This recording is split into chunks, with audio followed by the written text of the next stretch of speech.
This time on the Fireside chat on ACREX 2025, I have a very special guest, Mr. Gaurav Burman, all the way from Dubai. Before we kind of ask the questions, and I have a lot of questions to ask to Mr. Gaurav. I'll just read out the profiles to all our viewers. Mr. Gaurav Burman, the Managing Director, APAC Operations of 75F. Mr. Gaurav Burman is the co-founder and Managing Director, APAC Operations of 75F Smart Innovation India Private Limited. Mr. Gaurav is responsible for the commercial APAC operation of 75F and it's functionally responsible for the commercial team based out of APAC. With over 28 years of experience in the industry across sales and marketing, with a civil engineering degree from Tapar Institute, Patiala, and MBA in marketing from ZLR Jamshedpur, Gaurav handles sales for 20 years of his life. In his sales avatar, he has worked in companies such as PCL, IBM, L&T, APC, and Schneider Electric. Mr. Gaurav has been recognized among the most talented CMOs in 2013. He was among the 50 most talented CMOs in India and recently has been noted as one among the 100 most talented CMOs in the world by the US-based CMO Council. He is passionate about alternate energy, energy efficiency, and works on projects aimed towards leading a net zero lifestyle. Very nice profile. Thank you once again so much. Thank you, sir. Thanks so much for the kind words of introduction, Sandeep. And these days, I really don't think Dubai is that far away. It seems to be more like a suburb of India, right. Especially with the number of Indians here. It really feels like home. Right. Absolutely, absolutely. So before we kind of get into our discussion, I always had one question in mind. That's my personal question. What is 75-degree Fahrenheit? Slowly, it's an interesting conversation starter. It stands for 75 degrees Fahrenheit or 23.8 degrees Celsius. And the name is inspired by a story that our founder, Dipinder Singh, heard about. So back in 2009, the United Nations were looking at upgrading their offices worldwide. And they did a study on the right temperature for people to feel comfortable and also to save energy for the planet. And their study found that this temperature, 23.8 degrees Celsius or 75 degrees Fahrenheit, was actually the optimal temperature. So they signed a decree and all the thermostats in all UN buildings worldwide were moved from 72 degrees Fahrenheit, which they were at that point in time, to 75 degrees Fahrenheit, and they stay at that temperature to this day. So that's what Dipinder decided was the mission of the company, to make people comfortable and also to save energy for the planet.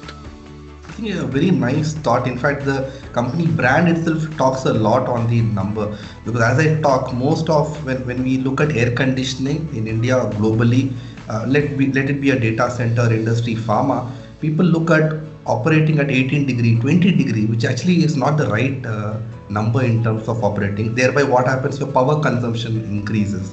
I think that's a very nice thought in terms of setting the temperature in 23. It's a very nice thought. So coming back... in all honesty, let me just interject, lest viewers think that it's a very hard and fast temperature. There are so many factors, and if comfort is the end result, there are multiple variables. There is the airflow, there is humidity, there is CO2 levels, there is temperature, various other parameters of air quality that lead to comfort. So it's not as if it's a one size fits all. It's more of a directional kind of guidance. But depending on the kind of environment you're in, depending on various factors, depending on the kind of clothing that you're wearing, it could go up or down. And the other factors also affect it. I mean, as we all know, if the humidity levels are higher, then you possibly need to compensate with a lower temperature and so on.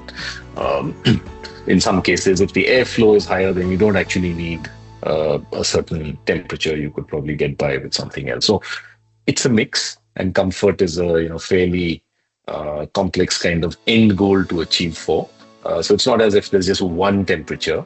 It is multiple factors that need to be monitored, measured, controlled, and then hopefully optimized as well. Sorry, go ahead. Yeah, nice to know on that. So while I was just reading the profile, you said about the last net zero lifestyle. And as I talk, in a place like India, we have a cap of net zero emission by 2070. And 75-degree Fahrenheit comes from a building automation perspective. So my first question is, how can a building automation? It's to do with sensors. It's to do with what do you say? A lot of BMS and integration. So how can a building automation kind of contribute towards a sustainable building? Certainly, it's a great question and a great conversation starter. So it's fairly well known now that buildings contribute approximately 40% of the total energy consumption of the planet. The rest, of course, is made up by things like automobiles and industry and so on. So with 40% of the total energy, there's a fairly significant chunk that we can impact. And within buildings, or rather commercial buildings, which is what we focus on, HVAC systems, which is the further area that we tend to focus most of our innovation and energy on, tend to make up about 50 to 60% of the total energy footprint or the energy consumption of the buildings. So you're really talking of possibly something like 20% of the total energy consumption of the planet being HVAC within commercial buildings. So first of all, it's a fairly sizable area that we can address as a building automation industry. Number two, what exactly can we do about it? So there are various things in terms of optimization. One looks at occupancy levels, one looks at the desired set point, one looks at the ambient conditions, one looks at the operating patterns or sequences of the equipment, and then a system such as ours or others in the market as well, then seeks to deliver the end goals within the parameters that have been set by the client, and then do it using the least possible amount of common resources such as air or chilled water, which in turn determine the quantity of electricity that is used to generate it, pump it, circulate it. So there are various innovations that we and various others have developed in order to achieve these twin goals of delivering comfort while using the least possible amount of resources which use up energy. These fall into the category of various sequences and PI loops and various performance enhancement methodologies and innovations that we've come up with. So that's two in terms of what we can do. And thirdly, as a human kind of characteristic, you can only improve what you can control, and you can only control what you can measure. So a very big part of what we do is measuring and providing the remote visibility, and then following on from there, the automation and the control capability to be able to improve it. And not just on a one-time basis, but on an ongoing basis. So that's where all the dashboarding and alerting and all kinds of other things come in. So these are some of the ways in which we as a building automation industry can contribute to net zero and sustainability. Yeah, that's a nice point you mentioned in terms of 40% on the energy consumption and then measuring and monitoring. That's, as I talk, I think in the future to come, I think all the data would be there on the data, and then we kind of monitor. I won't be surprised to see in the future where a building would actually tell that my power consumption is very high. Right, I think that could be the future where the building would say that my power consumption from a chiller, from an AHU is high, and then you need to bring it down. I don't think so that those days are far away. I have a news update for you. That's not in the future. That is possible right now. With some of the AI tools and platforms that we and others are developing, it is possible today for an AI platform sitting on top of the IoT BMS to actually have set up, certain parameters, and for it to automatically then inform the user or the facility manager that, let's say, energy consumption is out of bounds or comfort is out of bounds, and these are the causes or the two or three causes due to which it could be happening, and a further investigation could be then carried out. So buildings today can talk automatically, and what's more, they can even self-correct. In some cases, of course, if it's a serious problem, then it does require human intervention, but they're getting smarter and more capable in terms of operating at an optimum kind of level. Very nice, very nice. So we kind of spoke on where the technology is, and then where the future and what measurable actions are there. I just want to understand in terms of, if you look at, let's say, a place like India or global, we see a lot of existing buildings. And today the talk of the town is, since we're all working towards sustainability, people are looking at retrofit or revamp of the existing solution, and thereby going into automation and automizing entire thing. So considering that market, considering a greenfield project, what could be the major challenge in terms of automation in a existing building? It's a great question, and it sort of addresses part of the reason of our being or our coming into existence. So, if one looks at the numbers, in a country like India, approximately 90% of the buildings are existing buildings. Maybe about 10% of the buildings are constructed afresh every year. And the industry, thus far anyway, used to concentrate mostly on those 10% because that represented the greenfield opportunity. However, what about those 90% of the buildings? They have a life of anywhere from 25 to 50, 60 years. And in that time, technology really moves along. So are we to say that because the building is constructed and put up and occupied, the new technologies should not be given a chance to optimize those buildings? There used to be challenges in the past. Number one being that traditional technologies tended to be wired technologies, which meant that a lot of civil work had to be done to lay sensors and controllers and some of the modern automation systems. And that was difficult in a running building where you have people occupying it. You can't exactly rip up your false ceilings and your walls and all that. It would be very disruptive. And where do people sit in the meantime? So those were reasons as to why older buildings did not have much in the way of newer technologies being deployed. If you look at it, the incidence of building automation penetration is somewhere between 10 and 20% in India. That doesn't compare very favorably with, let's say, about 70 to 80% in places like Singapore. So there's a lot of headroom for us to grow.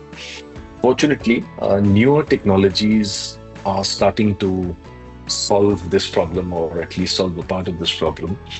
For example, a lot of the new age sensors and controllers tend to be wireless, which means that retrofitting them is a lot simpler, a lot less time consuming, a lot less disruptive than they used to be in the past. A lot of them tend to be even battery operated, which means that you don't even have to have them connected up to a power source or whatever, further reducing the need for cabling and expensive kind of civil work. So these are ways in which the retrofit building or the retrofit market can be addressed. It doesn't stop there, however, because one needs to do a complete audit of the building, audit of the kind of equipment that is there, the current working condition of the assets. In some cases, it could be that the equipment does need to be upgraded, because you can install control gear, automation gear, and dashboarding and analytics, but if your basic equipment is not up to the mark or is end of life, there's little point in doing it. So a complete audit needs to be done. One needs to take a 360-degree view of what exactly is the appropriate technology, the appropriate solutions, the appropriate kind of control stack that needs to be deployed in a building. And then one can look at going ahead and doing it. It is certainly possible. The bulk of the business that we do is in retrofit buildings, the vast majority. And the results, even if we do say so ourselves, are startling in terms of the quantum of impact that one can actually have in collaboration with the clients, of course. It does take time and it does take planning and it does take a certain level of investment, but the results are well and truly worth it. Not just in terms of the improvement in quality and the productivity of people within the client side, but also in terms of the energy that is being saved and the visibility and the chances for further improving and delivering efficiency in all aspects of the running of the build. Okay, that's nice. That's very nice. So in terms of while we were kind of discussing most of the data, be it a greenfield project or be it a retrofit, most of those information is kind of stored on the automation, and then a user can easily access data, be it an HVAC, be it a chiller, be it an AHU, be it a BMS, an entire flow. So user can actually get into the data and then control, monitor, sequence it. So while we are kind of talking on the data which is all stored on a cloud, and in fact just last weekend I was watching a movie, and then where he wanted to get into a building, and then he went into a data center, put a pen drive, accessed all the data, and he got the access card. So in terms of data privacy and security, how can a building automation ensure that the data privacy and security are in line? Absolutely, and we live in an age where data is the new oil, and everyone is very concerned about security and privacy. As you rightly identified, there are risks and there are possibilities that a system, no matter how securely it's been designed, could be hacked or could be penetrated.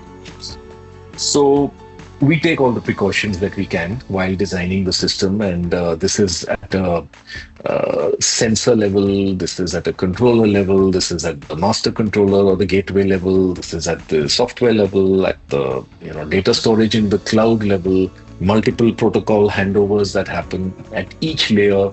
There are levels of security that have been built in. There are various tools and technologies that we deploy. So, for example, there's something called AES 256-bit encryption, which is pretty much banking grade encryption. So we use that. There are multiple different protocols that are handed over. So there's also protocol conversion, which further makes it difficult. At the connectivity level, we try and ensure that it's a completely separate network from the client sensitive data or whatever, not in the same network. It could be a separate lease line, or it could be a separate mobile network that we use, so that it's physically as well as logically separated. In terms of internal processes and systems, and how frequently are they updated, and how secure is the backend data, not just ourselves or within the devices that we provide, but also on the cloud, so the client data. And these are tested and audited frequently, and there are certifications. For example, SOC 2, which is pretty much the highest in terms of data security. It's almost like an ISO audit. So we take whatever precautions we can at the point of design, at the point of implementation, and getting third-party verification and testing done. So far, we haven't had any incidents, touch wood, but one can never, rest easy in the fact that it is impenetrable. So which is why on an ongoing basis, we do vulnerability assessment and penetration testing and get these done by third-party agencies, and then get certification for all of these. So these are various attempts that we and many others in the industry take to try and secure it for customers and stay one step ahead of potential hackers. That's very nice. In fact, that means when I'm talking from an end user point of view, let's say a hotel owner or an industry or a pharma end user, although they are happy that everything is automated, but I think as you rightly said, where there are security levels there, I think that gives them that assurance that all the data are secured safely. That's very nice. Certainly. So in terms of, since we're just talking on today, most of the buzzword everywhere is AI. I keep hearing AI, everybody talking about AI.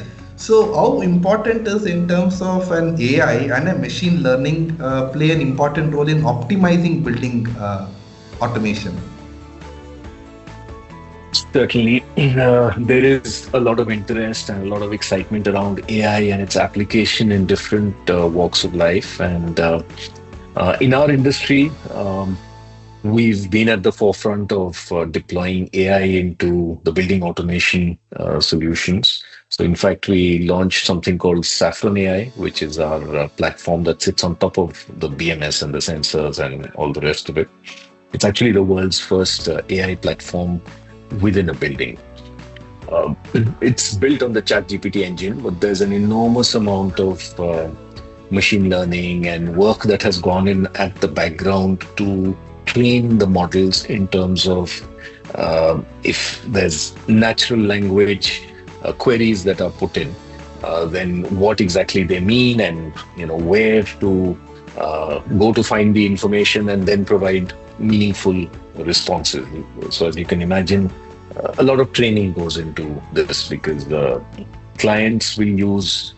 So the aim is to make it as democratic as possible, which means that even a blue collar worker who's managing your chillers or managing basic equipment and assets in your building should have these tools and technologies accessible to them wherever they are. So it's in the form of, let's say, an app, and within that app, they can either type it out or they can speak it out in a multitude of languages.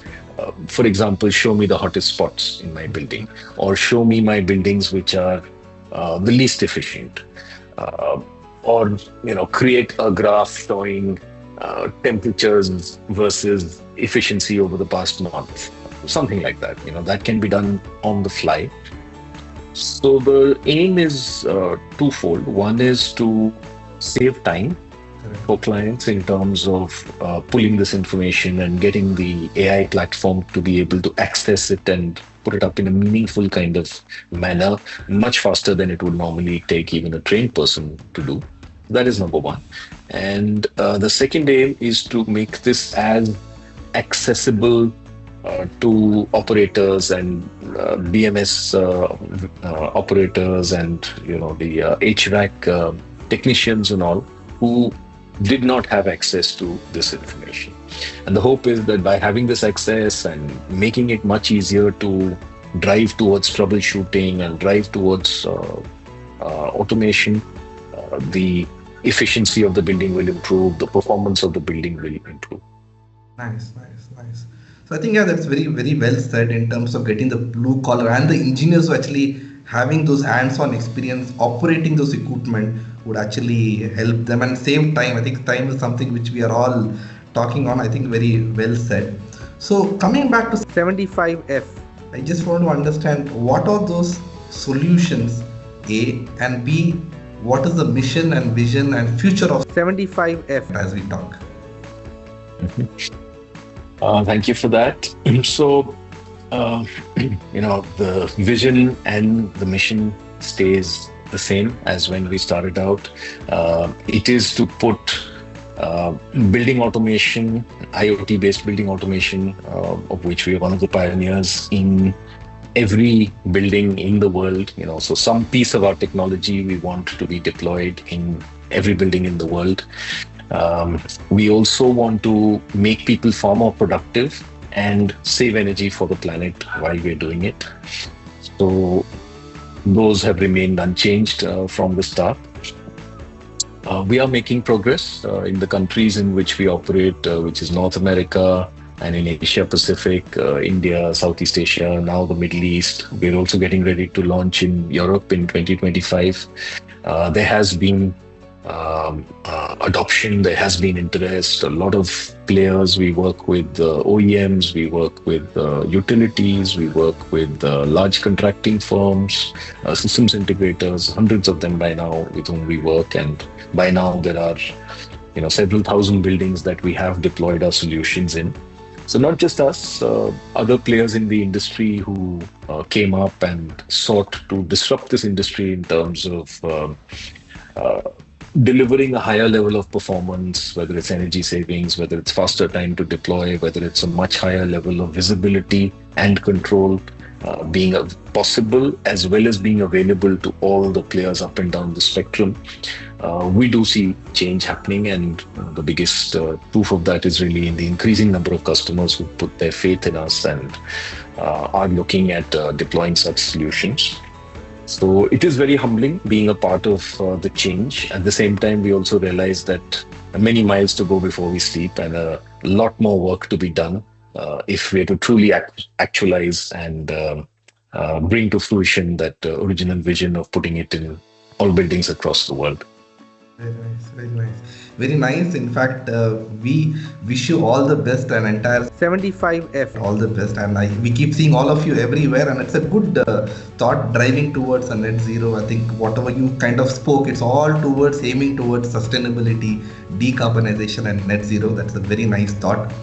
This time in Bangalore, after a gap of 6 long years, we have one of South Asia's largest HVAC and R exhibition called ACREX and 75 degree. We are fortunate that to have you as our exhibitor. So why ACREX? How important is exhibition such as ACREX for an OEM like you, sir?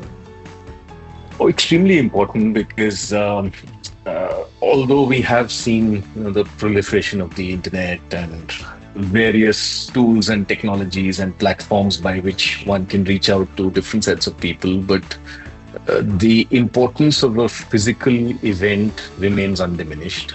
And there was a lot of talk and hype and expectation during the time of COVID that perhaps these would go away and new technologies would replace it. But I think in the bounce back that has happened in the subsequent years post-COVID, we've seen that the human-to-human interaction, face-to-face interaction, nothing quite duplicates that.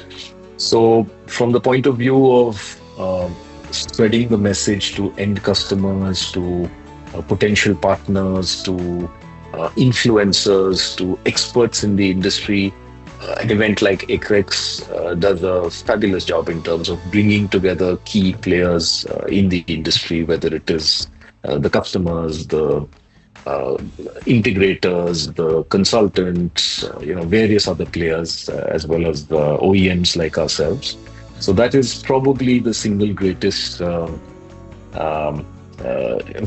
value of an event like ACREX. But apart from that, there are numerous others. No one OEM or no one player can probably solve all the problems out there. So it's a great opportunity to collaborate, to find others who are on a similar mission. They might be on a slightly different path, but the mission is similar. Many different routes to reach the same goal and possibly deliver a far better solution to the customer. So this also represents an opportunity to collaborate with like-minded players. They could be other OEMs, they could be integrators, they could be utilities. They're all there at ACREX, and we look forward to reviving old friendships and making new ones. Right. Absolutely rightly said. So ACREX, we have a very special theme this year, unleashing India's potential for a responsible built environment. As you rightly said, networking and meeting old friends. We're expecting close to 35,000 plus of visitors this time in ACREX. And as I talk, we have close to 300 plus partner booked, close to 13,500 of square meter of space already being booked at ACREX 2025. So thank you so very much. And in fact, I also take this opportunity for all our viewers out there. The conversation was very nice, and I got to learn a lot of things from Mr. Gaurav. And we are also going to invite Mr. Gaurav sir for a knowledge session, a technical workshop exclusively for all the participant visitor. It will be a paid workshop, but Mr. Gaurav will be our expert speaker. I invite you, sir, formally to be our expert speaker. And all those details would be shared on our ACREX web page and LinkedIn page for all the visitors. Please do log in, visit, and please do attend Mr. Gaurav's presentation. During ACREX, all those dates, themes, topics would be shared. I look forward personally to meet Mr. Gaurav at ACREX 2025 happening in Bangalore. Thank you so very much, sir. One last closing remark before we let you go. Last closing remark for all our viewers. Well, I think in this mission of ours to reach net zero by 2040. Um, in India, of course, it has been declared as 2070. Um, there are many different ways of achieving that goal and many different paths that lead to it. Many different collaborations and partnerships that can help in reaching towards that goal.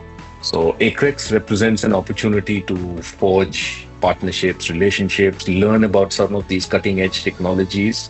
So do please make it a point to visit ACREX, see some of the technologies, see some of the players who are pushing the barriers in terms of reaching this goal of ours, which is there.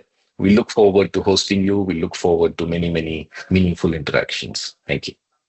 Thank you so very much for that closing remark. With that, we sign off. Thank you so much, Mr. Gaurav from 75F, to be part of our fireside chat for ACREX 2025. With that, thank you, everybody. Thank you. Done, sir.